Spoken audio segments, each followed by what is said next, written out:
আজি অতি পৰিতাপৰ বিষয় হৈছে সৰু সৰু চহৰবিলাকত নিচামুক্তি কেন্দ্ৰ খুলিবলগীয়া হৈছে, ৰিহেব চেণ্টাৰ। কিহৰ কাৰণে? কাৰণ আমাৰ ল'ৰা ছোৱালীক আমি আধ্যাত্মিক শিক্ষাৰ পৰা দূৰত ৰাখিলোঁ। আমি তেওঁলোকক এয়া কাষ চাপিবলৈ নিদিলোঁ। আইসকলক আধ্যাত্মিক শিক্ষা ভাগৱতৰ কাষ চাপিব নাপায় বুলি কৈ তেওঁলোকক আঁতৰাই দিলোঁ। তাৰ ফলত তেওঁলোকে সন্তানক এই জ্ঞানটো দিব নোৱাৰিলে, যাৰ ফলত ড্ৰাগছ এডিক্টেড ল'ৰা ছোৱালীৰ সংখ্যা বাঢ়ি গ'ল। এতিয়া ৰিহেব চেণ্টাৰ, নিচামুক্তি কেন্দ্ৰ জেগাই জেগাই খুলিবলৈ লৈছে। যিমান পাৰিছে নিচামুক্তি কেন্দ্ৰ খুলিছে। ঘৰৰ পৰা কষ্ট কৰি হাজিৰা কৰি লোকৰ ঘৰত কাম কৰি মাক বাপেকে মাহিলী 15,000 10,000 টকা দিয়ে।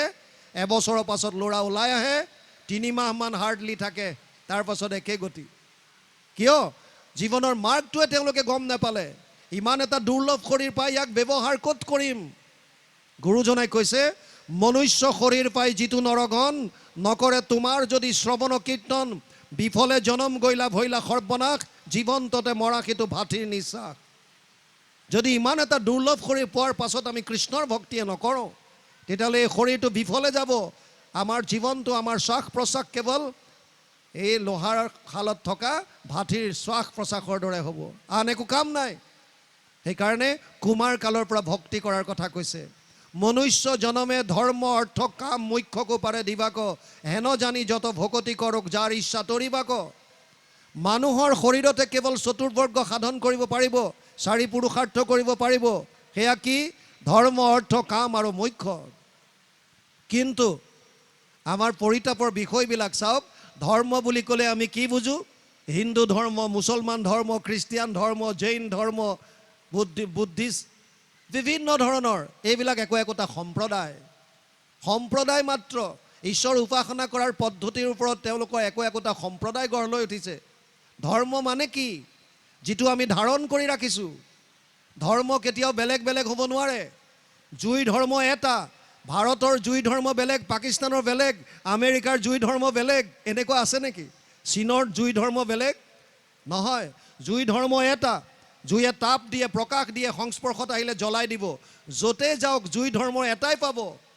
পানীৰ ধৰ্ম হৈছে শীতলতা, নিম্নগামী, পানী তললৈ বৈ যায়। আপুনি য'লেই যাওক পানীৰ ধৰ্ম এটাই পাব। বুজি পাইছে নাই? চেনীৰ ধৰ্ম মিঠাপন, নিমখৰ ধৰ্ম নিমখীয়া। প্ৰত্যেকটো বস্তুৰ নিজৰ নিজৰ একোটা ধৰ্ম যদি আছে, তেতিয়া মানুহৰ কি ধৰ্ম নাথাকিব নেকি? আছে। মনুস্মৃতিত লিখিছে ধৰ্মৰ 10টা লক্ষণ। ধৃতি ক্ষমা দম অস্তেয় শৌচম ইন্দ্ৰিয় নিগ্ৰহ ধীৰ বিদ্যা সত্যম অক্ৰোধ দশকম ধৰ্ম লক্ষণম। 6ষ্ঠ অধ্যায় 92 নম্বৰ শ্লোক মনুস্মৃতি। তাত কৈছে ধৰ্মৰ 10টা লক্ষণ আছে। কি? প্ৰথমটো কৈছে ধৃতি, আমি কি ধাৰণ কৰিছোঁ। এটা সন্তান যেতিয়া জন্ম হয় সি ব্লাংক কম্পিউটাৰ দৰে। আপুনি যেনেকৈ এটা ডেস্কটপ বা লেপটপ আনিলে একো নাই, ব্লেংক, তেনেকৈ এটা সন্তান জন্ম হওঁতেও সি খালী হৈ থাকে। তাৰ পাছত আমি তাক ফিড কৰোঁ, বিভিন্ন ধৰণৰ ছফ্টৱেৰ দিওঁ।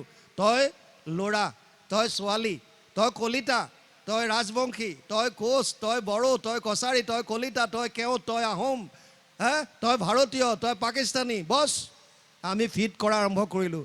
আৰু সি অনুভৱ কৰিলে, তাৰমানে এনেকুৱা, মই ক'লা, মই বগা, মই অসমীয়া, মই বিহাৰী।